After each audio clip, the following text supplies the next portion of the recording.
Hello, my Richies, and welcome back to another episode of the Make Life Rich Movement podcast. My name is Sara. I'm your host. And in today's episode, I'm going to break down some major lessons that I have gone through over the last week. And they have not only been impactful, but I feel like they've been coming for a long time. Or rather, I've been the understanding that I need a solution or a change for some things in my life. And a number of things fell into place to where it happened for me this week. And I'm feeling a lot of power and strength in knowing that I now have this tool in my tool belt for me to be able to use to kind of check myself in these certain scenarios and also make sure that my boundaries are in place. And it felt like something that I absolutely have been speaking about with my husband, but it's something that I feel like you would only really hear from a good friend. And I want to be the good friend today that tells you that it is okay for you to lay down your ego and comfort your hurt occasionally in instances where you do feel as though you are the odd one out and you are being used, manipulated, um, and overall just misunderstood. And I say this because I personally, for years, have been kind of working through mother wound issues and self-worth and then setting boundaries for myself and kind of deciding like what having a relationship with me looks like for those that I care to involve in my life moving forward. There was a great exodus of friends from my life when I moved from Philadelphia back to my hometown in Cape May. And I had a lot of sorrow around that and a lot of just grief and sadness for not only the friends that I lost from that time in the city. I mean, 18 years worth of friends. And towards the end, it's people grow and they change and they leave too. And it was interesting to see over the last 3.5 years of being in Cape May of what rebuilding my friend group looks like. And that's definitely something I'm very proud of because the friend group I've cultivated are people that I know would not only cheer for me as loudly as I cheer for them because they do, but they always have my best interests at heart and they do listen and take into great consideration the growth journey that I'm on because they're on a similar one. And it feels really wonderful to not only know that there are so many more people out there like that are on a similar path to me that are also looking for friends on this journey, but I, in essence, created and manifested these friendships by having certain boundaries and things in place that were going to keep me from being, we'll say, routinely taken advantage of or routinely not thought of, not seen, not praised, not loved. And in knowing what it looks like when those things are not present in a relationship, you really do have first the ability to be able to see that something is off and you're like, should I do something about this? I'm not really sure. But then there comes a moment where you need to decide whether or not the relationship or the person are one who deserves the work that will be needed for you to get through their unpleasantness and their lack of emotional intelligence or lack of emotional growth that is really going to linchpin you in a way to routinely having to be the bigger guy. And as someone that finds himself occasionally in this situation, and it's not one I can nor care to really remove from my life. I had to have like a come to Jesus moment this past week because I was just spiraling with thoughts of like, oh, this is going to happen and then that's going to happen and da da da da da. And then I was like, you know what? Enough. Like my fear cannot continue to just run me into the ground. It's nonsensical. The quote, which I'm paraphrasing because I don't remember it exactly, is like, if it's out of your hands, it should be out of your head and your heart too. And I was like, yeah, I can't be holding this. All I can do in this uncertainty and not knowing really like what's going on, what people are feeling is just like inject love. That was like the thought I downloaded. And I was like, okay, God, I'm going to inject love. And it felt like I was eating shit for like 30 seconds. And then this is what I want to tell you as your good friend right now. I had to do one of these spiritually and be like, what's more important? Will this moment matter on their deathbed? Sure as shit won't. It sure as shit won't. Any resentment that I have tied to a situation or a person or a feeling is my fault. It is my action that is under my control. And although I've always known this, my heart and my soul had not accepted it as a way that I need to operate moving forward. And this internal struggle of me and my inner child wanting more, and then my adult emotionally developed self knowing I'll never get it. And therefore, I need to evolve beyond that and kind of just inject love into every scenario moving forward. And just, I have to assume that goodness is on their side and on my side. I think the collective consciousness is really so strong right now. And I think a lot of what we perceive, good or bad, anxiety, fear, or, belief and strength and courage, these are all things that, like all energy, are going to attract other people that are feeling and doing that same thing. And like with the friendships, I really had to cultivate my energy. I had to cultivate what I was giving energetically when I was meeting with people, because I did want it to be, a space that was starting with respect, and a space that was starting with an understanding of, if I speak with you and I'm exchanging with you, this is my heart and my soul here. Like, I'm not a small talk person. Like, being a part of my life is getting deep and being real. And at the very least, showing up authentically when you're interacting with me, because that's all I can tolerate moving forward. Life is too short. And once I set that boundary for myself, a lot of things in life fell into place. And it's been about a year of really cultivating these better friendships that feel so satisfying to my soul and are also very non-committal. They're like really beautiful, strong, great acquaintances, young friendships that I'm so thankful to have, because there's an instant peace between all of us in a way that I just can tell. There's a belief, there's a faith in ourselves that we're all able to feel with each other, that really does allow for this like kinship and this friendship to come together in a way that is really beautiful. And I feel really validated in knowing that I kind of put faith in God and the universe to just bring the right people to me. And I kept telling Fernando, like, often, like, man, I just wish for more friends that are like us. I just wish for more, beautiful people around us that want to do good for the world and, have no interest in harming anyone else. And they just want to make the world a better place than they found it. And God delivered. Like, I can count on two hands how many beautiful people have been brought into my life over the last year, and I am really thankful for it. I think all of them know who they are, and they know the impact that they've made in my life. There's so many networking groups that have joined that have been absolutely life-changing, especially for the deep personal and business transition that I've found myself in over the last 3.5 years with my move from Philadelphia to home. I want you to consider if there's ever been a moment where like you didn't give yourself the like slap to the soul and you let yourself ride that anger out. I ask this because in the moment of me course correcting and being like, no, we're not doing this time. We're going to fight hard to only inject love. Bite your tongue, bite your tongue. And then getting through it, it was like, all right, I'm proud of you. You did good. And I know I'll have to do it again and again and again and again and again and again. It's going to be a journey of agains, but each again is going to get a little bit easier. And I find that very comforting to know that it felt really natural once I said, stop it, inject love. It was like my body felt rewarded from me making that decision with my brain. My heart felt like, finally, you get it. Like, drop the ego. No one cares. And the question that came into my mind of like, would this matter on their deathbed? No, it absolutely wouldn't.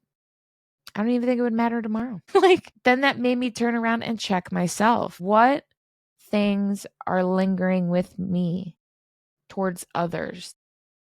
People I've worked with, friendships, people I've known my whole life, family, anything, whatever. Like, what am I injecting into that scenario that is not only blocking my healing, but it's blocking the blessing of whatever nugget is waiting at the end of the really hard, fearful decision that needs to be made in regards to that relationship that is going to lead, all of us to a place of healing and strengthening the relationship and supporting each other and letting that first awkward, uncomfortable ego band-aid get ripped. And then maybe it might help to rip theirs too. And then you can all heal together. But the first step has to start with ourselves.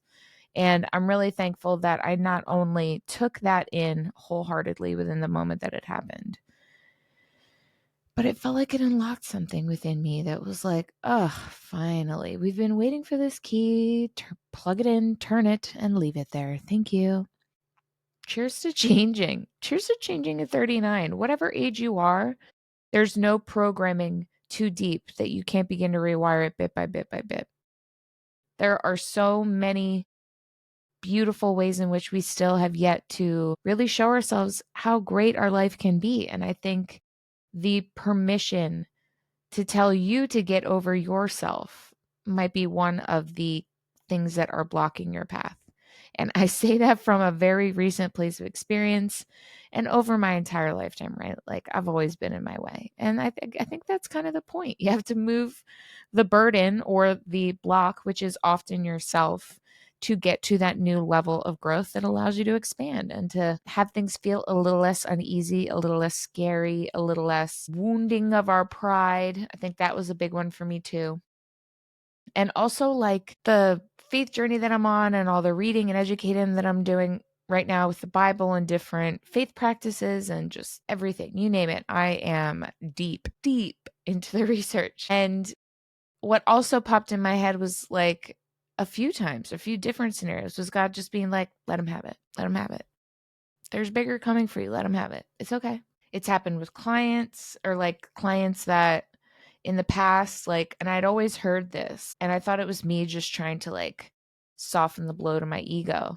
But in reality, I never know what greatness is waiting for me around the corner and like moaning over what should have been or didn't become or didn't go the way that I wanted or holding on to old childhood crap that are shadow wounds that need to be like the light turned on and inspected and cleared out and dealt with. Those days are over for me. I just am so minutely aware of how short this life is. And I made a very purposeful decision with my husband for us to not have children. And that means that I am so blessed with a lot of time on my hands. And daily, I make use of every moment. That does include 15 to 35 minutes of scrolling here and there. If I need that, my brain wants that.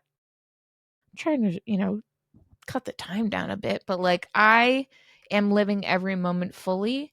And it is a choice and it is a practice. And it started with me telling my ego repeatedly over and over and over again to kick rocks and get to step in because there's a new sheriff in town within this corporal body of mine.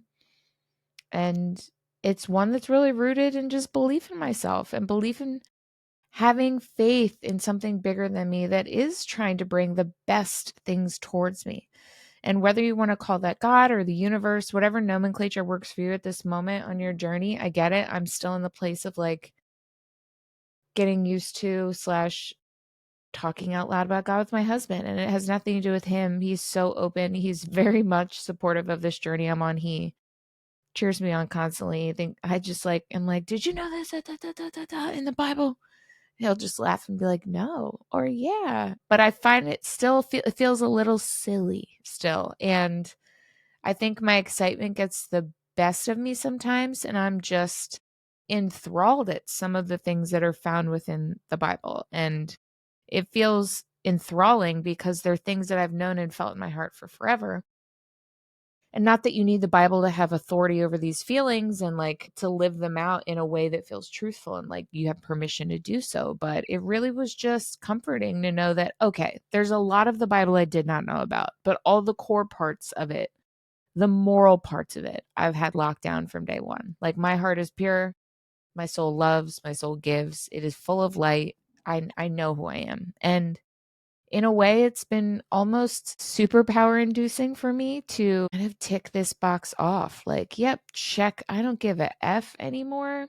I'm very much in control of my emotions.